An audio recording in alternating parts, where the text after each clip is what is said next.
નમસ્કાર.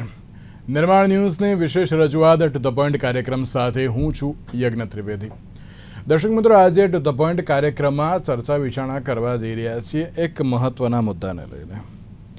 મહત્વનો મુદ્દો હું એટલા માટે કહી રહ્યો છું કારણ કે છેલ્લા ઘણા વખતથી આ મુદ્દા ઉપર હું ચર્ચા કરું છું. તમે વિચારતા હશો કે યજ્ઞભાઈ કેમ દર અઠવાડિયામાં એકવાર તો તમે આ મુદ્દા ઉપર તમે ચર્ચા કરો છો. પણ મારે એટલા માટે ચર્ચા કરવી પડે છે કારણ કે લોકો ક્યાંક સમજતા નથી. લોકોને નિયમો બનાવવામાં આવે છે, પાલન કરાવવાની જવાબદારી તંત્રની છે, પણ એક સિવિક સેન્સ હોવી પણ બહુ જરૂરી છે. એ પણ નથી જોવા મળતી. હું એટલા માટે આજે આ મુદ્દાને લઈને આવ્યો છું કારણ કે ગુજરાત હાઈકોર્ટમાં ટ્રાફિક સમસ્યા, રોડ રસ્તાની પરિસ્થિતિ કે જેને લઈને સુનાવણી ચાલી રહી છે અને તેમાં પણ જજને એટલે કે હાઈકોર્ટના જજને એક અનુભવ થયો હતો. તેઓ એક રસ્તા પરથી પસાર થઈ રહ્યા હતા કે જ્યાં મોટી સંખ્યામાં લોકો રોંગ સાઈડ પર આવતા હતા. તેમણે એમ કહ્યું કે તમારી જોડે પોલીસ કર્મચારીઓ છે, ટ્રાફિક વિભાગના કર્મચારીઓ છે, તો પણ કેમ આ પ્રકારની પરિસ્થિતિ? કેમ અત્યારે તો ઘણા લોકો સમજી શકતા નથી નિયમો શું છે, નિયમો બનાવવામાં આવ્યા છે તો તેનું યોગ્ય રીતે પાલન કરવાની જવાબદારી પણ તેમની છે, પણ કેમ લોકો સમજતા નથી? અત્યારની જે આ પરિસ્થિતિ જોવા મળી રહી છે તેમાં બીજી એક બાબતમાં હું આમાં એડ કરું. અમદાવાદની વાત કરું તો અમદાવાદમાં 22 તારીખથી લઈને 29 તારીખ સુધીમાં 2 કરોડનો દંડ વસૂલવામાં આવ્યો છે રોંગ સાઈડ જતા વાહન ચાલકો પાસેથી. સુરતમાં પણ આ પરિસ્થિતિ, રાજકોટમાં પણ આ પરિસ્થિતિ. મહાનગર ડેવલપ થતા હોય છે પણ તેની સાથે એક સિવિક સેન્સની જવાબદારી પણ દરેક લોકોની બને છે, પણ એ સિવિક સેન્સ ઉપર કાર્ય થતું નથી. નિયમોનું પાલન કરવાની જવાબદારી સાહેબ તમારી છે, દરેક લોકોની છે. જ્યાં સુધી ડ્રાઈવ ચાલશે શું ત્યાં સુધી નિયમોનું પાલન કરવાનું. અને કોઈ પણ પાલન અત્યારે તો નથી જોવા મળતું. તે પરિસ્થિતિ સામે આવી છે. હિટ એન્ડ રન હમણાં જ ગાંધીનગરમાં થયો હતો, રાંદેસણમાં, કે જેની ચર્ચા પણ મેં આ પ્લેટફોર્મ ઉપરથી કરી હતી. ત્યારે પણ મેં એક સવાલ કર્યો હતો કે આ રફતારના રાક્ષસોને રોકવાના ક્યારે? અને આજે ફરી એકવાર અમદાવાદના શાહીબાગ વિસ્તારની ઘટના સામે આવી. ફોર્ચ્યુનર લઈને એક સગીર જતો હતો કે જેણે સવારના અરસામાં 2 લોકોને ઉડાડી દીધા. અકસ્માત એટલો ભયાનક કે એક વ્યક્તિનું ઘટના સ્થળે મૃત્યુ થઈ ગયું. દર 2 દિવસે આ પ્રકારની ઘટનાઓ. અને સગીર યુવકોને અત્યારે તો જો તમે બાઇક કે ગાડી કે એક્ટિવા ગમે તે વ્હીકલ અત્યારે તમે આપો તો સૌથી પહેલાં તમે પોતે એક જવાબદારી લો એઝ અ પેરેન્ટ્સ કે ના ભાઈ કંઈ થશે તો હું બેઠો છું કે હું બેઠી છું તેમ. અને એમને સમજાવો પહેલાં તો કે વ્હીકલ કેવી રીતે ચલાવવા જોઈએ. પ્લસ દરેક લોકોએ પણ સમજવું આમાં બહુ જરૂરી છે. તમામ મુદ્દાઓ પર ચર્ચા વિચારણા કરીશું. ચર્ચા વિચારણા કરવા માટે અમારી સાથે જોડાઈ ગયા છે ડૉક્ટર પ્રવીણ કાનાબાર કે જેઓ એક્ટિવ ટ્રાફિક કન્સલ્ટેટિવ કમિટીના પ્રેસિડેન્ટ છે, અને ધર્મેશભાઈ ગામી કે જેઓ સામાજિક કાર્યકર્તા છે. આ બંનેનું સૌથી પહેલાં તો સ્વાગત છે. નમસ્તે. 2 દિવસ પહેલાં જ પ્રવીણભાઈ આપણે વાત કરી ગાંધીનગરના હિટ એન્ડ રન બાબતે, અને હવે ફરી એકવાર એક હિટ એન્ડ રનની બાબત સામે આવી છે. પહેલાં હું હિટ એન્ડ રનની વાત કરું ને ત્યારબાદ અન્ય નિયમોની પણ આપણે વાત કરીએ. પ્રવીણભાઈ, હિટ એન્ડ રન અને અત્યારે બહુ એમ કહેવાય ને કે લોકોને બહુ કોમન લાગે છે ફૂલ સ્પીડમાં ગાડી ચલાવવી. એ વહેલી સવાર હોય, અડધી રાત હોય કે પછી બપોરનો સમય પણ કેમ ના હોય, આ હિટ એન્ડ રનની જે ઘટનાઓ છે કે જેમાં પૂરપાટ ઝડપે ગાડીઓ ચાલતી હોય અને તેમાં પણ આ પ્રકારની પરિસ્થિતિ જોવા મળતી હોય. પ્રવીણભાઈ, આ એમ કહેવાય ને કે એક સિવિક સેન્સની બાબતમાં સામે આવતી હોય છે ને પ્લસ આજે પણ જે આપણે આની પહેલાં જે ગાંધીનગરની વાત કરી હતી તે 30 થી 45 વર્ષની વયના હિતેશ પટેલ હતા. પ્રવીણભાઈ, તથ્ય પટેલની પણ આપણે વાત કરી હતી, અને એની પહેલાં અન્ય એવા જે હિટ એન્ડ રન તેની વચ્ચે બને તેની પણ આપણે વાત કરી હતી. અને ફરી એકવાર એક સગીર ગાડી ચલાવનાર હતો કે જે બેફામ ગતિએ ગાડી ચલાવતો હતો અને રોંગ જે રીતે જે રોડ ઉપર જતો હતો ત્યાં બે વ્યક્તિઓનો પણ તેણે કરી દીધો. કહેવાય ને કે ખબર નહીં કેમ લોકોને અત્યારે તો નિયમોનું પાલન જ નથી કર્યું કે શું. આ હિટ એન્ડ રન એ રીતે વધે છે, રેશ ડ્રાઇવિંગ એ રીતે વધી રહ્યું છે કે હવે શું તેને રોકવાનો આપણી જોડે કોઈ ઇલાજ જ નથી? પ્રવીણભાઈ, પહેલી વાત તો એ કે આપણે અમદાવાદને અભિનંદન આપવા જોઈએ. શેના માટે? Safest city. મને છે ને એ આ જે એવોર્ડ મળ્યો ને એ વાંચ્યું ત્યારે હસવું આવતું હતું કે આપણે અમદાવાદને કેટલું સેફેસ્ટ સિટી ગણવું જોઈએ. જ્યાં ખાડાબાદ, wrong side driving, hit and run, કોઈ સરકારના નિયમો માને જ નહીં. 40 સેકન્ડના સ્ટોપ સિગ્નલમાં જો 35 જણા સ્ટોપ લાઇનથી આગળ ઝેબ્રા ક્રોસ કરીને આગળ પહોંચી જાય, આ શહેરના માટે આપણે શું કરવું મને સમજ નથી પડતી. કેવી રીતે આ શહેરને આપણે સુધારી શકીએ? જો સુધારવાની આપણે ઈચ્છા કરીએ તો. ઘણીવાર તો એવું થાય છે કે આજે કામ લઈને બેઠો છું 17 વર્ષથી કે હું રોડ સેફટીના નિયમો શીખવાડો, હવે મારે બંધ કરવું જોઈએ, રિટાયર થઈ જવું જોઈએ એમાંથી. કારણ કે કોઈ સમજવા તૈયાર નથી. સૌથી વધારે હિટ એન્ડ રનમાં થાય છે અને સૌથી ઓછા હિટ એન્ડ રન વાળા પકડાય આપણે ત્યાં. અનફોર્ચ્યુનેટ આપણે ત્યાં આટલા બધા સીસીટીવી કેમેરા નાખ્યા છે. આપણે બધા પોતે પણ સીસીટીવી કેમેરા નાખીએ છીએ. મારા ઘરમાં, મારા બંગલાની આજુબાજુ બધે સીસીટીવી કેમેરા મૂક્યા છે અને મારી સોસાયટીએ સીસીટીવી કેમેરા માટેના પૈસા જે ખર્ચે એમાં 10,000, 15,000 કોન્ટ્રીબ્યુશન પણ આપ્યું છે. એટલે કે નાગરિકોને આ બધું ગમતું નથી, પણ સમાજ નિયમ નહીં પાડવા એ તો એક પહેલી વાત છે. ને એમાં જોવાની સાહેબ પર જઈએ ત્યાં કે જે લોકોની એમના વૃદ્ધ થતા મા બાપ સાચવવાના છે અને એ લોકો પોતાની જીવને જોખમ મૂકે છે. સાથે સાથે એ લોકો પોતે હાડકા ભાંગે એવું પણ કરે છે. સાહેબ, ગયા વર્ષમાં 1,70,000 લોકો આપણા દેશમાં મરી ગયા અને એની સામે 5 લાખ એની અંદર લોકો વાગ્યું. તાવ એને પડી જ નથી સાહેબ, કોઈ ચિંતા નથી, કઈ પડી નથી. તો પછી હવે પ્રવીણભાઈ એક જ બાબત આમાં કરી શકાય ને કે જે પ્રમાણે પોલીસ કાર્યવાહી જે કરે છે કે ના હવે ગમે તો રિટર્નરને પકડીને અંદર નાખી દો અને જે કોઈ કાયદાકીય કાર્યવાહી અને પ્રોપર જે કાયદાકીય કાર્યવાહી પ્રમાણે વલણ અપનાવ્યું છે એને એ જ પ્રમાણે જો કાયદાકીય કાર્યવાહી કરવામાં આવે ને તો પ્રોપર હવે આની પર કામ થાય એવું લાગે છે. હવે તો મારે એક વસ્તુ બીજી યજ્ઞેશભાઈ અને ધર્મેશભાઈને કહેવી છે તમને કે હવે ટાઈમ આવી ગયો છે કે કોઈ પણ વ્યક્તિ પોતે જે કોઈ રસ્તાના નિયમો તોડે છે એનો જો લાઈવ ફોટોગ્રાફ લે, એનો વિડીયો, અને એની અંદર એ વાહન ચલાવનારનું મોઢું અને એનો નંબર આવી જાય અને સમય બરાબર રેકોર્ડ થાય અને એ જો મોકલી આપે પોલીસને તો એના ઉપર કાર્યવાહી. કારણ કે મેં એકવાર આપણા પ્રોગ્રામમાં પણ કહેલું કે અમદાવાદમાં ટ્રાફિક વાયોલેશન્સ 5 કરોડ થાય છે. અને 30,000 સીસીટીવી કેમેરા કેવી રીતે આ રોકી શકે? મને કઈ સમજ નથી પડતી. અને એટલા માટે જો આપણે પાવર આપ્યા નાગરિકને તોડ્યો છે એનો અને એને મોકલી આપ, એનો થાય 10 થી 15 થી 20% જે રિપોર્ટ કરે એને ભેટ તરીકે એનું નામ ક્યાંક આવી ના જવું જોઈએ, નહીં તો લોકો એને મારી નાખે. બિલકુલ. અને એટલા માટે જ હવે એ જ બાબત અત્યારે તો આવી પડે ને, કારણ અને જે પ્રમાણે છે સાહેબ કે દંડો પણ હવે દંડની હવે જે કાર્યવાહી છે ને એ ક્યાંક હવે કામ નહીં લાગે. હવે એક ચોક્કસ કામગીરી જોઈશે. ધર્મેશભાઈ, સુરત, રાજકોટ, અમદાવાદ અને બરોડા આપણે બાબતને અત્યારે તો લઈએ છીએ કેમ કે મેઇન 4 મહાનગર છે. હું એમ નથી કે આજે અમદાવાદમાં થયું તો હું અમદાવાદની જ વાત કરીશ. ધર્મેશભાઈ તમારી જોડે હતા, તથ્ય પટેલ કેસમાં આપણે વિચારણા કરી, બાબત જે આપણે ચર્ચા કરી હતી. આજે ત્રીજી બાબત આવી છે. આ તો અત્યારે આપણે જેટલું કે જગ્યાએ એટલી ઘણી કાઢી અત્યારે હાલ પૂરતી તો એ ઘણી બધી ઘટનાઓ આવે છે. અને આજે જ ગુજરાત હાઈકોર્ટે કે આ તો સિવિક સેન્સની બાબત છે સાહેબ. જો સિવિક સેન્સ જ તમારામાં નહીં હોય તો તમે તરત તો આ પ્રકારની કઈ રીતે પ્રવૃત્તિ કરશો?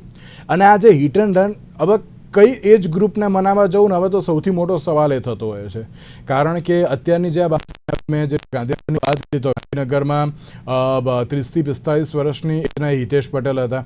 આજે એક ગીર યુવક આવ્યો છે સામે, એની પહેલાં તથ્ય પટેલ વાળા જે કેસ છે.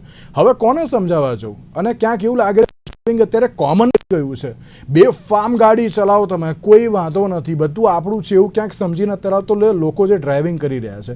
ધર્મેશભાઈ, કઈ રીતે જોઈ રહ્યા છો આ બાબતને પણ? નહીં, સાચી વાત છે. જે રીતના વાહનો યુવાઓ હંકારી રહ્યા છે, હિટ એન્ડ રનના જે કેસો બની રહ્યા છે, એમને ખુદને પણ એમના જીવની પડી નથી એવો વ્યવહાર થઈ રહ્યો છે. ઘણા બધા ડ્રિંક એન્ડ ડ્રાઈવના આપણે કેસો જોયા છે. જેમ વિસ્મય શાહનો કેસ જોયો તો એના પછી તથ્ય પટેલ, આ બે વ્યક્તિઓના ચકચારી કેસ થયા. એના પછીના કોઈ એવા ચકચારી કેસ નથી. પરંતુ જે રીતના યુવા ગણ જે વાહનો ચલાવી રહ્યા છે બેદરકારી પૂર્વક, સામેવાળાના જીવનું પણ એને કઈ પડી નથી, એમ પોતાના જીવની પણ બિલકુલ પડી નથી.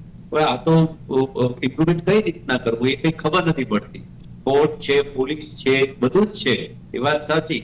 પરંતુ જ્યાં સુધી પોતાને સ્વયં એવું નહીં થાય કે હું આ કાયદો છે એનો મારે ફોલો સ્વયં કરવું પડે, ત્યાં સુધી આમાં કોઈ સુધારો નહીં થાય. પરંતુ કોઈ માનવા જ તૈયાર નથી. શોર્ટકટ જ બધાને જોઈએ છીએ. હું લાસ્ટ ટાઈમ વસારવામાં પણ આવેલો અમદાવાદમાં, ત્યાં પણ રોગ છે, એટલા બધા વાહનો, હોસ્પિટલની પાસે વાહન, પણ ત્યાં કોઈ પકડવા વાળું નહીં, કોઈ કહેવા વાળું નહીં. એટલે સુરતમાં પણ એ સ્થિતિ છે, મોટા મહાનગરોમાં પણ આ સ્થિતિ છે. એટલે આપણે કઈ દિશામાં જઈ રહ્યા છીએ? આપણે ખૂબ આગળ વધી રહ્યા છીએ, ઈ ચલણ બનાવી રહ્યા છીએ, કોર્ટ આપણને હુકમો કરે છે કે રોંગ સાઈડ જતા વાહનોને જપ્ત કરો, તેમ છતાં કોઈ પણ જાતનો કોઈ સુધારો નહીં, કોઈ કાયદાનો ડર નહીં. એટલે આ તો ચાલે જ નહીં બિલકુલ.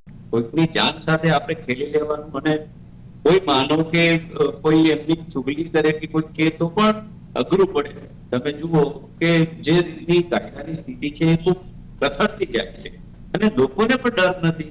સામાન્ય એક દંડ લગાવી અને એને ફ્રી થઈ જાય તો આવું તો ના ચાલે. એના માટે કઠોર, હું તો કહું છું, જે હાઈકોર્ટ જે રીતની વાત કરે છે એ કઠોરતાથી નીચે લેવલ પર, પાયાના લેવલ પર એને અમલમાં લાવવી જોઈએ.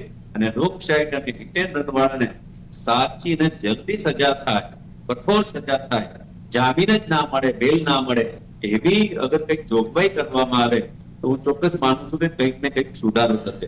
પરંતુ સૌથી મોટો સુધારો તો જ થાય કે સ્વયં આપણે જ્યારે પણ રસ્તા પર વાહન લઈ નીકળીએ છીએ તો એના જે કઈ નીતિ નિયમો છે એ નીતિ નિયમોનું પાલન એ સ્વયં આપણે કરવું જ પડશે. અને કરવા માટેની અમલવારીનું જે કઈ થતું હોય એ શીખવું પડે. એ જ્ઞાન બાળકોને હોવું જોઈએ, ચલાવવા વાળાને હોવું જોઈએ. અને સ્વયં આપણે દેશને સુરક્ષિત કરવો હોય, જેમ સાહેબે કીધું કે 1,70,000 આપણે એક્સિડન્ટમાં મરી જાય છે, તો આ તો કેટલો મોટો આંકડો છે. એટલે કોઈને કશું છે જ નહીં એવી વાત છે. પરંતુ બધાએ કાયદોનું પાલન કરવું પડે તો જ આની અંદર સુધારો થઈ શકે. ધર્મેશભાઈ, લાગે છે ઉદાહરણરૂપ કાર્યવાહીની અત્યારે હવે બહુ જ જરૂર આવી રહી છે? શું કીધું? ઉદાહરણરૂપ કાર્યવાહી કરવી બહુ જરૂરી છે કે એક્ઝામ્પલ સેટ કરવું બહુ જરૂરી છે તેવું લાગે છે? બિલકુલ. ઉદાહરણ જપ્ત, વાહન જપ્ત કરવા જોઈએ, એને બેલ ના મળવી જોઈએ. કમસે કમ 10 દિવસ તો અંદર રહેવો જ જોઈએ. કોઈ પણ રોંગ સાઈડ વાહન ચલાવતો હોય, હિટ એન્ડ રન વાળાને મહિના સુધી જામીન ના મળવી જોઈએ. નોન બેલેબલ એને બેલ ન મળે તો જ આમાં સુધારો થઈ શકે. પરંતુ એ રીતના આપણા કાનૂન છે નહીં, આપણા કાનૂન જ એટલા બધા નબળા છે. એટલે એના કારણે આ ફલી ફાલે છે. એકબીજા લોકો જોઈને એના ઉપર એવા પેલું એક્સપેન્શન, એવા આઈડિયા કરે છે. એટલે તકલીફ આ છે કે કાનૂનને સ્ટ્રોંગ બનાવો, અમલવારી કરો અને દાખલારૂપ કાર્યવાહી થાય તો જ આ ઘટાડો આવે. અન્યથા જ્યાં સુધી લચીલો કાનૂન છે, નબળો કાનૂન છે, પોલીસ સ્ટેશન જાય અને તરત બેલ મળી જાય અને તરત જ એને પાછા છૂટી જાય તો શક્યતાઓ ઓછી છે. બીજા અન્ય મુદ્દાની પણ વાત કરીએ હવે.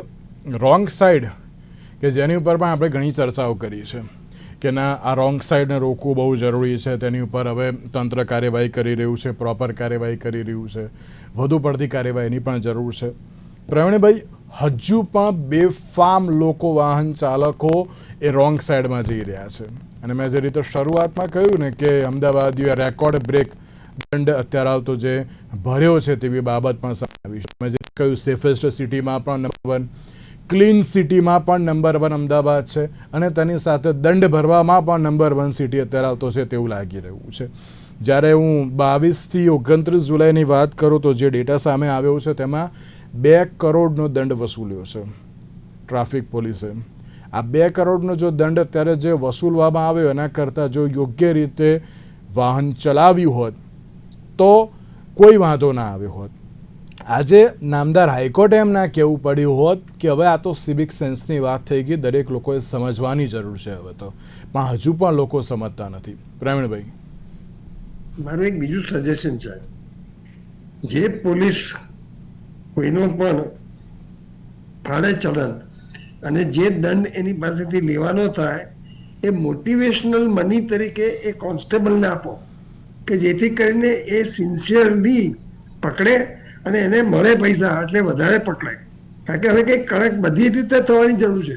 શું કરીએ કે જેથી કરીને લોકો હવે પાલન કરે કાયદાનું, કારણ કે જ્યાં સુધી આપણે સખત નથી થવાના ત્યાં સુધી કંઈ અસર થતી જ નથી એવું દેખાઈ રહ્યું છે. બહુ જરૂરી છે સાહેબ કે દરેકનું વાહન જ્યાં એણે ગુનો કર્યો હોય ત્યાં ઊભું રહેવા દો, ત્યાં એને મારી દો તાળું અને એક અઠવાડિયા સુધી ખોલવાનું નહીં. પૈસા ભરે પણ એને તોડવા દો, એની લાઈટો તોડી નાખે, એના કાચ નાખે, એને તોડીને અંદર થવા દો. આવું બધું જ્યાં સુધી સખત સજા નહીં થાય ત્યાં સુધી હું માનતો નથી કે કોઈ સુધરે. પરદેશની અંદર લોકો એટલા માટે નથી તોડતા કાયદા કારણ કે ત્યાં સજા મોટી છે અને આપણે ત્યાં સજા બહુ નાની છે. આપણો પોલીસમેન આપણો 100 રૂપિયાની છૂટો કરી દે પેલાને. હવે 100 રૂપિયાની કોઈને કિંમત નથી. ભાજી પાવ અત્યારે 250-300 આવે છે. 100 રૂપિયાનું શું અસર? કઈ અસર નહીં. એટલે બેઝિકલી જે કંઈ કરાવવાની જરૂર છે એ સખત થવાની જરૂર છે અને જે તોડે છે કાયદો એને ખબર પડી છે કે મને મોટું નુકસાન થવાનું છે. આપણા દેશમાં તો વાહનો મળે છે, રિક્ષા મળે, ટેક્સી મળે, બસ મળે, મેટ્રો મળે. અમેરિકા જેવા દેશની અંદર જો તમારો વાહન તમે એક દિવસ પણ ના ચલાવી શકો તો તમારા પગ કપાઈ ગયા એવી હાલત તમારી થાય છે. અને એવી હાલત અહીંયા કરવાની જરૂર છે લોકોને કે જેથી કરીને તોડે નહીં નિયમો. નિયમો તોડ્યા જ કરવા છે બધા. બિલકુલ. અને ધર્મેશભાઈ, હવે તો નામદાર હાઈકોર્ટે ટકોર કરવી પડે છે. આપણે શું એમ કહેવાય કે જે પબ્લિકે અત્યારે અંદરથી અત્યારે સમજવું બહુ જરૂરી છે કે ભાઈ હું દંડ ભરું એના કરતાં તો હું કેમ પ્રોપર ના ચલાવું. ચલો 2 કરોડ અત્યારે હાલ તો જે દંડ ભર્યો છે પણ તેની સામે તમે જોવા જાઓ કે કેટલી મોટી સંખ્યામાં લોકો રોંગ સાઈડનો યુઝ કરે છે. હવે જો એમની પર દંડનીય કાર્યવાહી કરે, પોલીસ પકડે તો એમ કહે છે કે નાના સાહેબ અત્યારે હાલ તો અમારે તો આ રસ્તો છે. એટલે ક્યાંક હવે લોકોને સમજવું થઈ ગયું છે હવે તો ધર્મેશભાઈ આમાં. બિલકુલ સ્વાભાવિક છે. ટ્રાફિક પોલીસો એ ટ્રાફિકના નિયમન માટે હોય છે અને કોઈ કાનૂન તોડે તો એનો દંડિત કરે. પણ આપણે તોડીએ છીએ તો જ આ સમસ્યા ઊભી થાય છે. હવે રોંગ સાઈડ ચાલવું ના ચાલવું એ તો તમે ના ચાલો તો કોઈ પ્રોબ્લેમ જ નથી, પરંતુ રોંગ સાઈડ જવા વાળાની સંખ્યા ખૂબ જ મોટી છે. એટલે એ સ્વયં સમજવાની જરૂર છે. હું એક જ વસ્તુ કહેવા માંગુ છું કે આપણે આપણા બાળકોને પણ કદાચ વાહનો આપીએ છીએ તો એને પૂરતી સલાહ આપીએ કે ભાઈ જે લો છે, આપણે જે કાનૂન છે, રોડના જે લો છે એ લોની સાથે સમજ સાથે આપણે વાહન આપીએ. 2-5 મિનિટ ધીરજમાં આપણને શું ફરક પડે? પરંતુ કોઈને કઈ સમજવું જ નથી. સ્પીડની બાબતો હોય, ઘણી વાર સરકાર અલગ બાબતો લાવતી હોય. સ્પીડ ગન લાવ્યું છે કે 60ની સ્પીડ ઉપર જાય તો એ ઓટોમેટિકલી મેમો આવી જાય. તેમ છતાં હજારો ગાડીઓના મેમો આવી જ રહ્યા છે. એટલે કોઈ સમજવું જ નથી. કોઈ પણ પ્રકારે પૈસાની કોઈ વેલ્યુ સમજતા નથી અને કાનૂન તોડે છે. એટલે સ્વાભાવિક છે કે કોર્ટ જે રીતના સ્ટ્રિક્ટનેસ થઈ છે એને વધુ સ્ટ્રિક્ટ થવાની જરૂર છે અને વધુ સ્ટ્રિક્ટ થાય અને એમને બેલ ના મળે અથવા તો વાહન જપ્તી થાય તો કોઈકને સમજ પડે. અન્યથા આ જે કઈ છે એ એમ જ ચાલતું રહેવાનું છે. રિક્ષાવાળા પણ 4 લોકોને બેસાડે છે અરે ભાઈ એમને ખબર છે કે તમારે દંડ ભરવાનો છે, મેમો ભરવાનો, તેમ છતાં પણ સમજતા નથી. એટલે મને એ ખબર નથી પડતી કે તમે જે કંઈ કમાવો છો એ જો ગવર્મેન્ટ લઈ જતી હોય તો બેટર છે કે તમે માત્ર સુધારો કરવાની જરૂર છે. તમારે કાનૂનને નહીં તોડો તો તમને કોઈ સરકાર કઈ નથી કહેવાની, પણ તમે તોડો તો પ્રોબ્લેમ આવવાનો છે. પણ તેમ છતાં સુધરવું જ નથી કોઈને, અને કાનૂનનો કોઈને ડર નથી. એટલે સ્ટ્રિક્ટ અગર કાનૂન કરે તો જ આનું સોલ્યુશન આવે એવું છે. એકદમ કડક અમલ થવો જોઈએ, દાખલારૂપ કાર્યવાહી કરવી જોઈએ. જેમ સુરતમાં કમિશનરે હેલ્મેટનો કાયદો લાવ્યા અને હેલ્મેટ બહુ સ્ટ્રિક્ટલી એનો ઉપયોગ કર્યો, આજે હેલ્મેટ વગર લોકો નથી નીકળતા. સુરતની અંદર મેં જોયું તો એવી જ રીતના ઘણું સ્ટ્રિક્ટ થવાની જરૂર છે કે બેલ ના મળે, જપ્ત થઈ જાય, 15 દિવસ વાહન ના છૂટે, તો જ ઘણું બધું આમાં અસર આવે. અન્યથા આ જ પરિસ્થિતિ રહે. બિલકુલ બિલકુલ સાચી વાત છે. હવે તેની ઉપર પણ કાર્ય કરવું અત્યારે તો બહુ જરૂરી બની ગયું છે. પણ હવે એક જ બાબત છે, નિયમો છે, પાલન કરવાની જવાબદારી, પાલન કરાવવાની પણ જવાબદારી એ પણ અત્યારે તો આપણી છે. હું કરાવવાની પણ હું એટલા માટે કહું છું કારણ કે જો આપણો મિત્ર હોય કે આપણો ભાઈ હોય કે આપણા પછી દીકરો કે દીકરી હોય, જે પણ કોઈ હોય, એ જો અત્યારે તો જો નિયમોનું પાલન એ પોતે કરશે, અન્યને શીખવાડશે, તો અત્યારે તો પ્રોપરલી કામ થશે તેવું પણ લાગી રહ્યું છે. પણ લાગે છે પ્રવીણભાઈ કે આ પોસિબલ છે? કારણ કે આની પહેલાં પણ પ્રવીણભાઈ તમે મેં બહુ બધી ડિબેટ્સ કરી હવે આની ઉપર. હવે એમ થાય છે કે હવે રોજનું રોજ એકનું એક શું હવે કે કરીએ હવે લોકોને પણ, કારણ કે એ લોકો સમજતા નથી. તો હવે આપણે પણ કેટલું બધું કહીએ એવું પણ અમુક વાર પ્રવીણભાઈ થતું હોય છે. પણ આપણે આપણી રીતે જાગૃતતા ફેલાવવાનું એક કાર્ય કરીએ છીએ લોકો માટે, પણ લોકોને ક્યાંક જાગૃત થવું જ ગમતું નથી. હવે એવું બની ગયું છે. તમારી વાત સાવ સાચી છે. આપણે એટલા બધા સ્વાર્થી છે. આપણે પણ એનિમલ કિંગડમના જ છીએ. આપણે જાનવર જ છીએ, ખાલી નામ આપણું માણસ પાડ્યું. એક વાઘ હોય, એક સિંહ હોય, આપણે જાનવરમાં જ છીએ અને એમાંથી બહાર આવતા નથી. ઘણી વાર હમણાં વચ્ચે એવું બોલેલો, ફરીથી કહું કે ધર્મગુરુઓએ પહેલું ધર્મના લેક્ચર આપે એના પહેલા 2 મિનિટ ખાલી ટ્રાફિક ઉપર જ્ઞાન આપે એવી મારે દરેકને વિનંતી છે. હમણાં મને એક બ્રહ્માકુમારીના સરસ પ્રોગ્રામમાં જવાનો ચાન્સ મળ્યો અને ત્યાં એ લોકોએ કેવી રીતે સેફ રહેવાનું અને જિંદગી કેવી રીતે સેફ રહે, જિંદગી કેવી રીતે આનંદમાં આવી શકે, એની બહુ સુંદર વાતો કરી.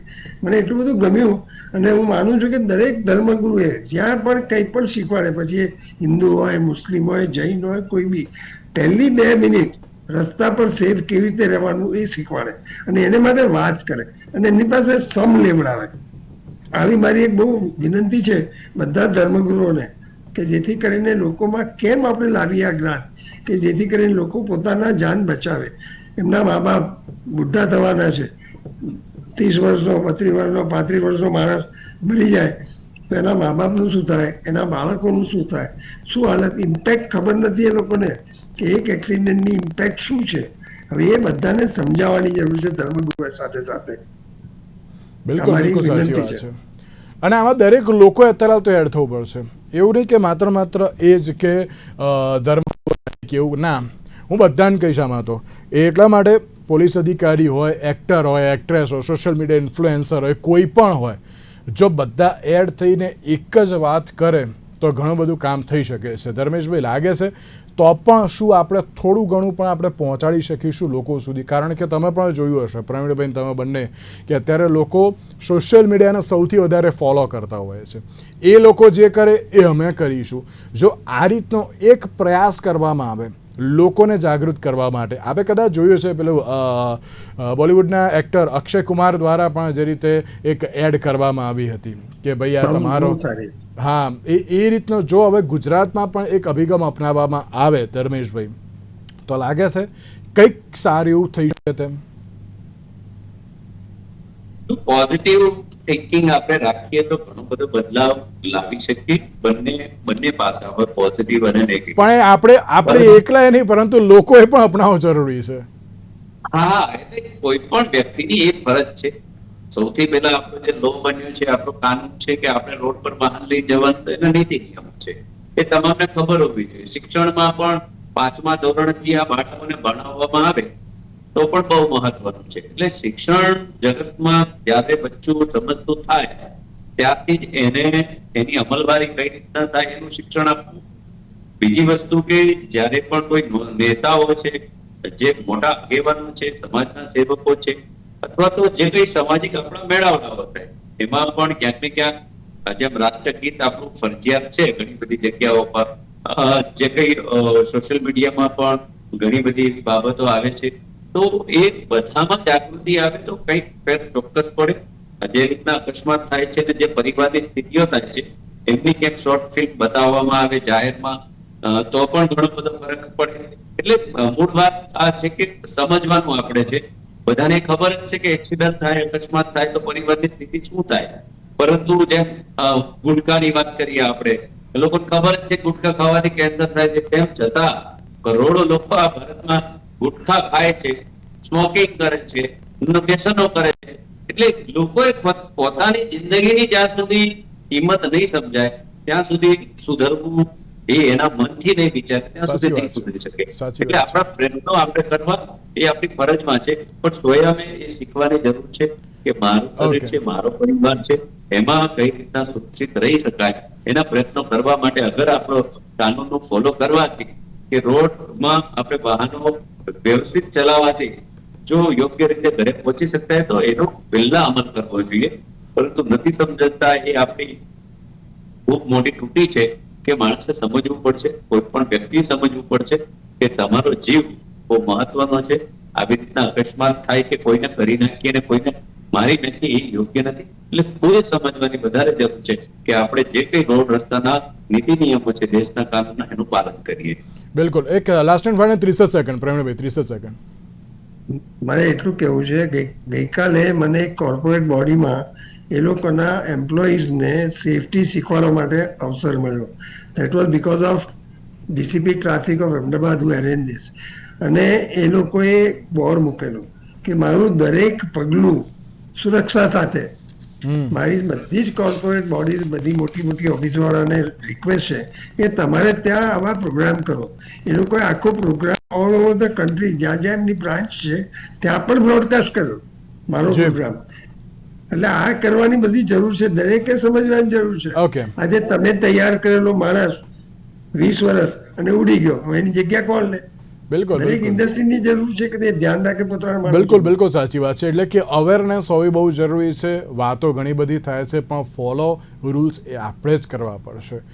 તો નામદાર હાઈકોર્ટે કહ્યું છે. એટલે લોકોએ પણ હવે અત્યારે નિયમોનો જોવે છે, વાંચે છે, બધું જ કરે, પણ હવે ફોલો ક્યારે કરશે તો આવનારો સમય જ બતાવશે. પ્રવીણભાઈ, ધર્મેશભાઈ, આ બંનેનો આભાર અમારી સાથે ચર્ચા વિચારણામાં જોડાવા માટે.